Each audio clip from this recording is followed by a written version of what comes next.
What do women typically want to know about their cycle? They want to know when they're fertile. They want to know when their next period is going to start. That's really, practical to have as information. So we're going to look at how these signs can give us that information about our body and empower us to have this greater self-awareness and this greater appreciation for our fertility. Yeah, and guys, you should want to know this too, because it helps you get to know your wife better. So the three things that you're going to learn is the cervical mucus, temperature, and the hormones. Those are the three main signs that we go through whenever we're charting for natural family planning.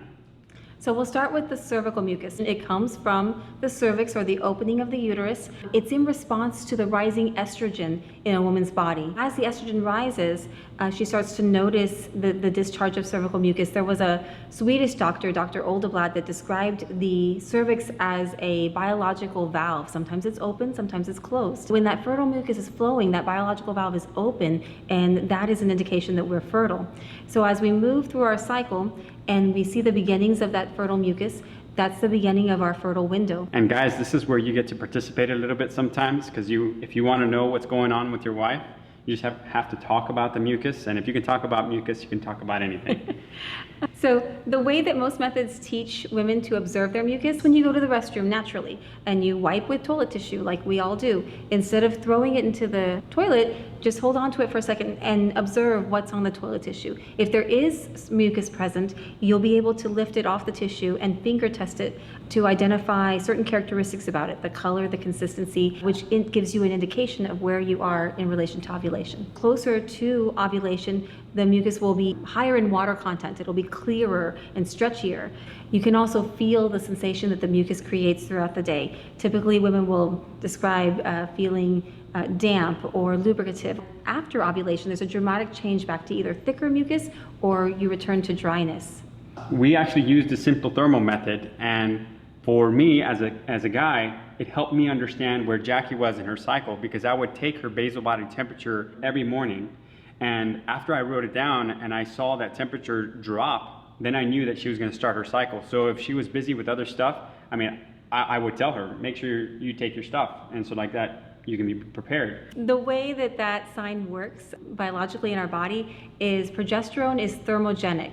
So it causes our resting body temperature to rise about 0.6 of a degree. So not a fever or anything, but it's noticeable if you're charting it. So it's lower in the pre-ovulatory phase of the cycle, and then when you ovulate, there's a temperature spike, and then it remains high the remainder of your cycle. And then, like Miguel said, when your temperature drops, that's the indication you're going to start your next period.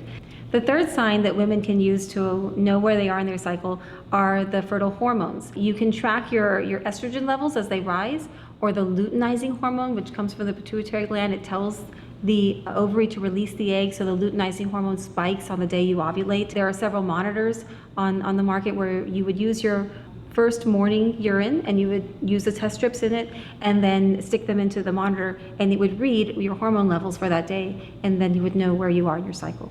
Estrogen does many different things. It builds up the lining of the uterus to prepare for a new life. It produces that cervical mucus from the cervix to make way for the sperm to enter the body. Then the progesterone supports that lining of the uterus, and it also dries up that mucus, closes up the cervix so that nothing can enter, so that it can begin to protect that new life if new life did occur. With all these signs, you can see that there are so many different intricate parts of our fertile cycle and our anatomy and physiology that work together to make pregnancy possible, because that's what the cycle is all about. The uterus preparing every single month for a new life. And it sounds pretty complex, but the good thing is that you don't need to understand all of it. You just need to understand how to interpret the signs, and you're on your way. So you're on your way to start charting. The way you chart, we've been talking about it, but what exactly is charting? Charting is really just putting all this information down to where you can actually see the graphical representation. If it's a simple thermal chart, you can see the actual temperature going up and down or whatever. And then also if you're charting with just your signs of your mucus, you can actually see that from one fertility cycle to the next fertility cycle, so you can kind of see it all together. So it's really good. For an engineering-minded guy like me, I really enjoy the charts, the simple thermal part, because you get to plot the graph every day. The story of your cycle begins to unfold when you see your days of bleeding, you see maybe dry days after, you see where your fertile window is, you see it come and go every cycle, and this helps you to understand the pattern of your body, and you can start to correlate different things with it. Oh, how do I feel energy-wise? Do I have higher energy levels at this time, low energy levels? When do I need more rest? When do I have different mood swings that I need to be aware of so that I'm maybe not so mean to my significant other? Well, and those are also all good tips for guys to be able to understand, because whenever you start writing that down, you start understanding her cycle better, then you're able to love her better, because you're able to pick it up whenever she's dragging and she doesn't have the energy to do the laundry or whatever else. If you love her, you're going to do that for her. You're going to help her out. So that's the way I love her better. So why chart? Why is this practical to our everyday life? There's a perfect example in the United States women's national soccer team. 23 of their players tracked their cycles as they approached the World Cup. And through this information, they could tailor their nutrition intake, their sleep, their recovery time, different phases of their cycle. The board-certified OBGYN and ABC News chief medical correspondent, Dr. Jennifer Ashton, she stated, this is a quote, she said, "The fact is, female athletes are biologically, hormonally, and physically different, and the sooner that reality is embraced instead of resisted, the more potential exists for that athlete to optimize her training behaviors." The women of the United States soccer team are the latest reminder that women are capable of so much, not to emulate men, but because our unique and powerful bodies are triumphs in themselves. That's just an awesome testament for women to really know your body. Another thing that charting obviously helps with is avoiding pregnancy. There was a time in our life that we had to avoid pregnancy. So what we had to do is we had to focus our times of intercourse in times that we were not fertile. So many of the guys are probably thinking, well, natural family planning, what does that mean to me? That means less sex, right? Well, not necessarily. It just means that you have to be more creative. When you have the intention to avoid pregnancy, men, you have to be more intentional with being able to really pursue your wife and really think of more creative ways to be able to have that intimate time. But whenever you're charting, you're able to actually target those times of intercourse when you're not fertile. And then to achieve pregnancy, all you have to do really is to target the times of fertility together at that time. If you choose a day that is defined as fertile, by the system that you choose to learn, you can expect a positive pregnancy test. So that's the way you do it with all the different methods. There are many different methods that you can choose from to learn how to chart. The main difference is just which signs they choose to observe. So some use mucus only, some combine mucus with temperature, and then there are those hormone methods that use the monitor. It's basically what's most convenient for you, what works best with your lifestyle. I know when we first got married, we used the symptothermal, and that worked amazingly perfect for us. We timed our children to the month. And then later on in life, when we were experiencing secondary infertility, we switched to a method that focused more on medical applications so that we could take that to the doctor and find the diagnosis, figure out what was going on. And that really worked because it was more of a holistic approach to be able to address the issues that were going on with Jackie's body.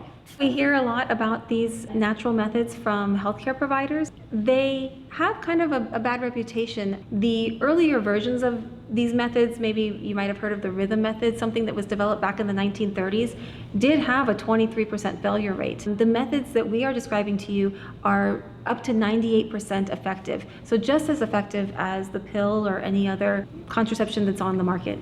All of the natural family planning methods that have had extensive studies on them, you can actually see that they actually do just as good, if not better, than some of the other methods like the pill. With natural family planning, they're all, blessings, really, instead of side effects. Mm-hmm. So in order to use these methods to this effectiveness rates, one, you should learn from an instructor and go through an official class so that you have feedback that, yes, in confidence that I am charting correctly and interpreting my signs in an accurate way. Secondly, you need to have cooperation between you and your husband. A lot of times in society, this is seen as a woman's problem, or the burden is put on the woman to subdue her fertility with chemicals. But with these methods, every day be intentional about making decisions about your fertility together. And guys, you should want to help your wife out with this, because it's not just, hey, it's your issue. No, it's your combined issue. Remember, you don't have to stop using these methods if you want to achieve a pregnancy. In fact, couples that identify their fertile window have higher success rates and achieve pregnancy much quicker than couples that don't have this information. In addition to that, couples that struggle with infertility and do have underlying causes, reproductive health issues that are preventing them from achieving a pregnancy. There have been studies done on women in their mid-30s that have suffered from infertility for several years, and they have effectiveness rates of achieving pregnancy that are just as good, if not better, than artificial reproductive technologies. The doctors that are trained in these methods will do investigation to find the underlying cause of her infertility and cure the woman so that not only does she feel healthy, but she's also able to achieve pregnancy naturally. So now that we know how to identify all these signs, what can these signs tell us about our health? How can they help us to live a healthier life and address some of these reproductive issues in a more holistic way?